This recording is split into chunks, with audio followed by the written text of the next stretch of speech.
28 फरवरी 2026 की वो सर्द सुबह जब दुनिया अपनी रोजमर्रा की रफ्तार से चल रही थी, तब किसी को भी अंदेशा नहीं था कि अगले कुछ ही घंटों में इतिहास का सबसे खौफनाक पन्ना लिखा जाने वाला है।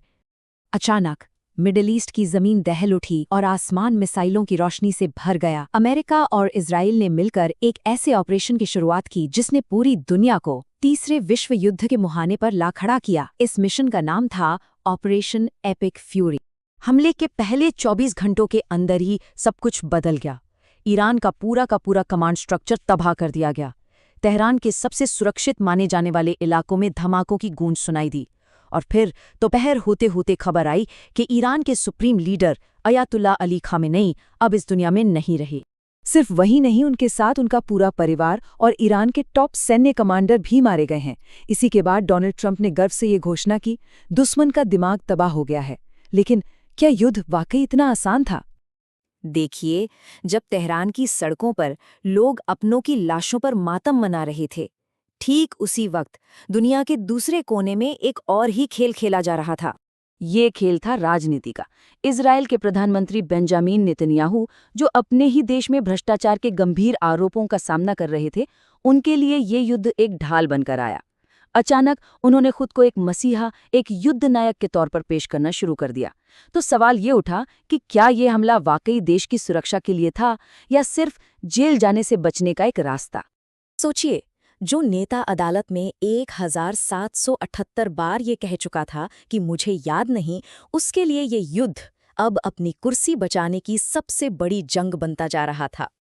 और ये एक ऐसी आग थी जो अब किसी एक देश या एक नेता तक सीमित नहीं रहने वाली थी। इस युद्ध में ऐसी खतरनाक तकनीक का इस्तेमाल हुआ जो पूरी दुनिया को अपनी चपेट में लेने के लिए काफी थी।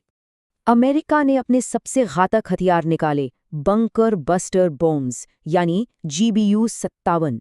ये कोई मामूली बम नहीं है।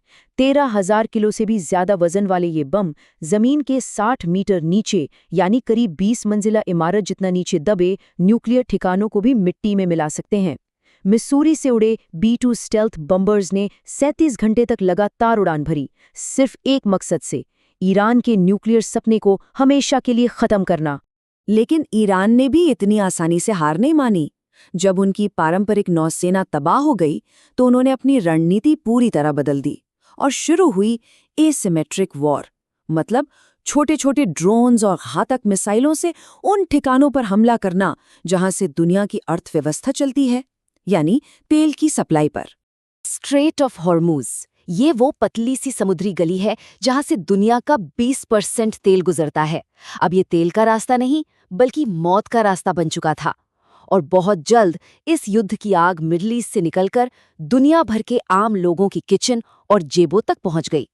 तेल की कीमतें आसमान छूने लगी। हालात इतने बिगड़े कि जापान को अपना इमरजेंसी रिजर्व खोलना पड़ा। साउथ कोरिया ने कारों के इस्तेमाल पर पाबंदी लगा दी और पाकिस्तान में तो सरकारी तेल का कोटा 50% तक कम कर दिया गया।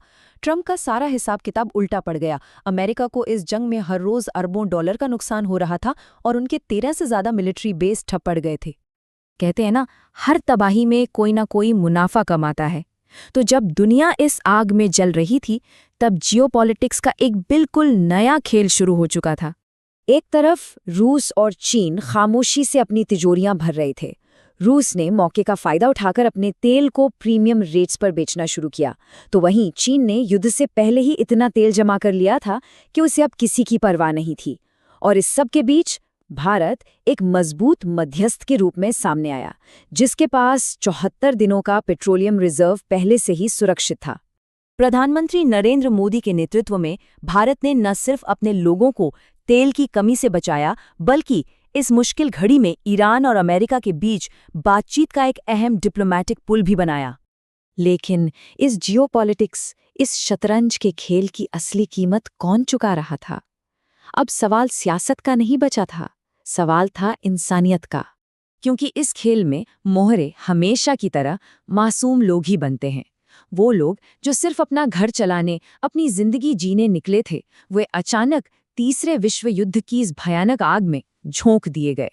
ईरान के मिनाब शहर में एक लड़कियों के स्कूल पर जब बम गिरा तो 100 से भी ज्यादा नन्ही जानें पल भर में खत्म हो गईं।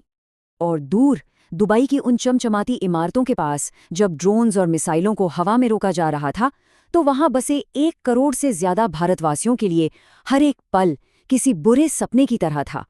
ऑपरेशन एपिक फ्यूरी को अब 1 महीना पूरा हो चुका है। हजारों लोग मारे जा चुके हैं, लाखों बेघर हो गए हैं।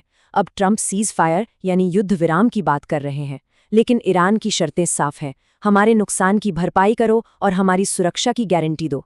तो क्या ये युद्ध वाकई रुकेगा या फिर ये सिर्फ एक और बड़े विनाश की शुरुआत है? इतिहास इस बात का गवाह है कि बड़े देशों की जिद, उनकी ईगो हमेशा गरीबों की लाशों पर खड़ी होती है। आज जब हम 2026 की इस तबाही को देख रहे हैं, तो एक ही सवाल हर किसी के दिमाग में है। क्या हमने अपनी पुरानी गलतियों से वाकई कुछ भी नहीं सीखा?